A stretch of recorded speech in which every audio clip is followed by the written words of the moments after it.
Have you heard how the wars began? Benjamin Bombardier. Have you heard how the wars began? Cast us away. Between November 1944 and December 1945, 36 American conscientious objectors compromised with their draft boards by volunteering to be subjects in the Minnesota starvation experiment. This study researched how the human body survives during famine-like conditions and what style of rehabilitation is best. Even though the subjects suffered, it provided new information to the Allies. It helped pioneer new techniques for famine relief and assisted the recovery efforts in conflicted Europe through the Marshall Plan.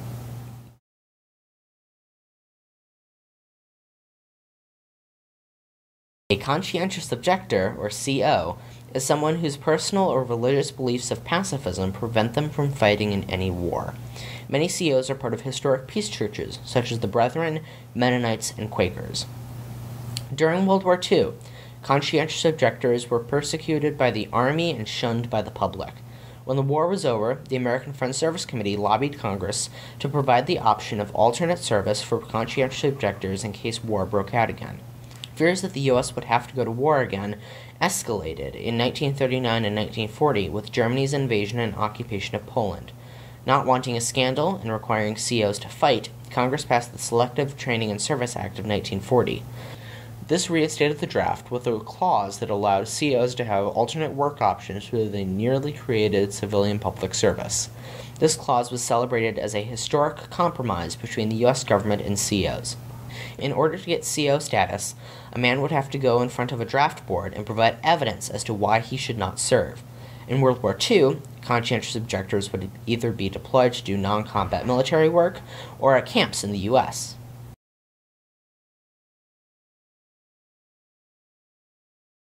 Europe was starving.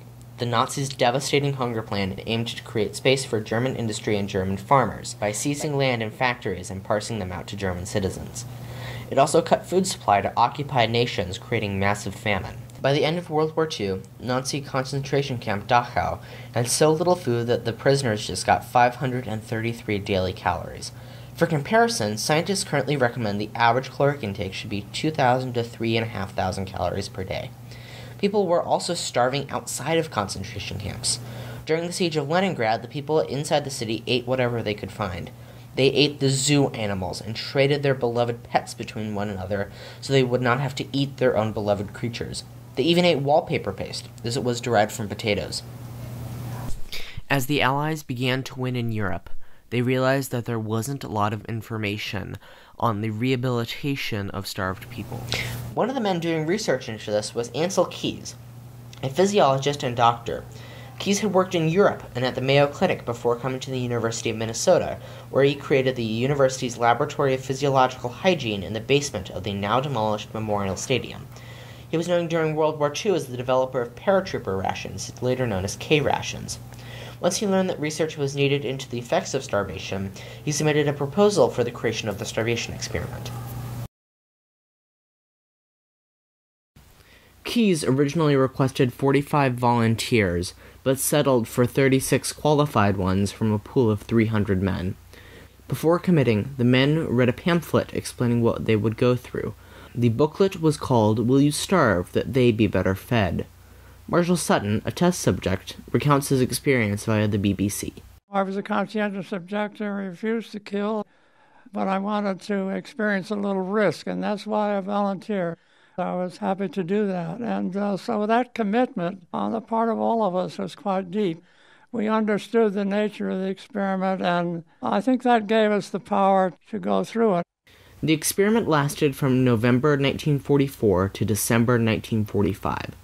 For the first 3 months, subjects received as much as they needed in order to establish a baseline weight.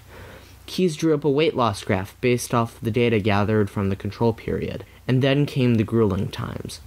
During the next 6 months, subjects received varying amounts of food in an attempt to control how much weight they lost. By the end of the experiment, Keys wanted each subject to have lost 25% of their baseline body weight. Once the experiment was underway, the possibility of cheating became a concern, after one man was expelled from the experiment for going into town by himself and drinking multiple milkshakes a day. Another man consumed 50 to 60 packs of chewing gum per day. Unbeknownst to the scientists at the lab, this gum had 7 calories per stick in it, which caused an excess of 3,500 calories per day. Keyes quickly limited the number of packs allowed to 7 per day.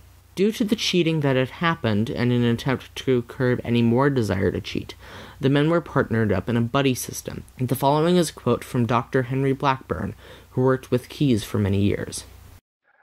In other words, when they left the confines of the stadium dormitory where they were staying, for whatever reason, social or other, they had a buddy system, like a buddy system when you go in a swimming pool, so that they would be helped through any particular problem that they were having, psychological or temptation to go off their diet or whatever. The regimen for the men was quite strict. Every morning they were weighed and studied, and the number of calories given was either slightly increased or decreased, usually in the form of bread. Every Friday, workers in the cafe where the subjects ate would post any major caloric changes for the men for the following week. Subjects would fear the announcement and would try to stay away from the information for as long as possible, due to the fear that they would be fed drastically less the following week. As part of the experiment, the subjects were required to keep journals. From the journals, the scientists discovered that the subjects struggled with their personal lives during the experiment. For example, the men lost all romantic desire and sexual function as their bodies focused on protecting the vital organs. Semen production dwindled and relationships fell apart. One man's girlfriend came to visit him during the experiment and immediately broke up with him due to his incapabilities of affection and being shallow. The men started having odd habits, such as collecting cookbooks, studying their luscious illustrations, and getting into arguments with each other over the best ways to cook a specific meal. The subjects' mental health rapidly deteriorated. They were often in a state of depression and were easily irritated. The only solace they found was during feeding. Even then, if their rations were more meager than usual, or if someone received more, the group's mood stayed bleak. The following is a quote from Henry Blackburn. There's no quick remedy for it because you can't escape from the situation. You've volunteered for it. It's like being in the army. You can't get away from it. And there was no immediate promise of relief. They had weeks or months ahead of them.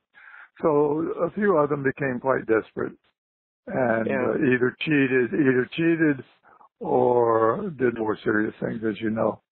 So the physical effects, metabolic effects, and psychological effects were all very profound, and the psychological was really number one. On May 8, 1945, war ended in Europe.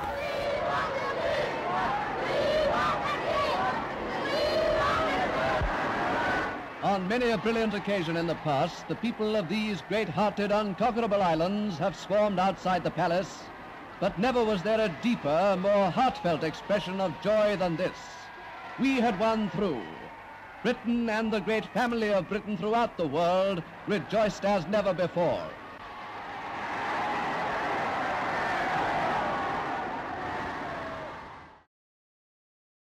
The atrocities that took place in Nazi concentration camps were finally uncovered. Images of frail men, women, and children, starved until they barely had bodies, shocked and horrified the Allies.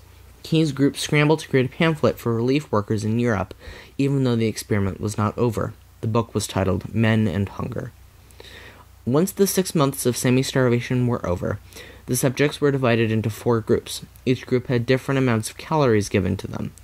Subjects were still monitored closely in order not to skew the results. The results showed that extremely high caloric intake was the best course of action for malnourished people. This research from the starvation experiment was used as a part of the Marshall Plan, in which billions of dollars were spent to assist in the effort to rebuild Europe. The funding helped the people who had been starved due to the Nazis' hunger plan. This research is still being used today, especially in research pertaining to eating disorders, such as anorexia and bulimia. The Minnesota starvation experiment was important because it produced information that still affects nutritional research today and allowed conscientious objectors to serve their country in a way that both fit their pacifist beliefs and assisted the reconstruction of Europe.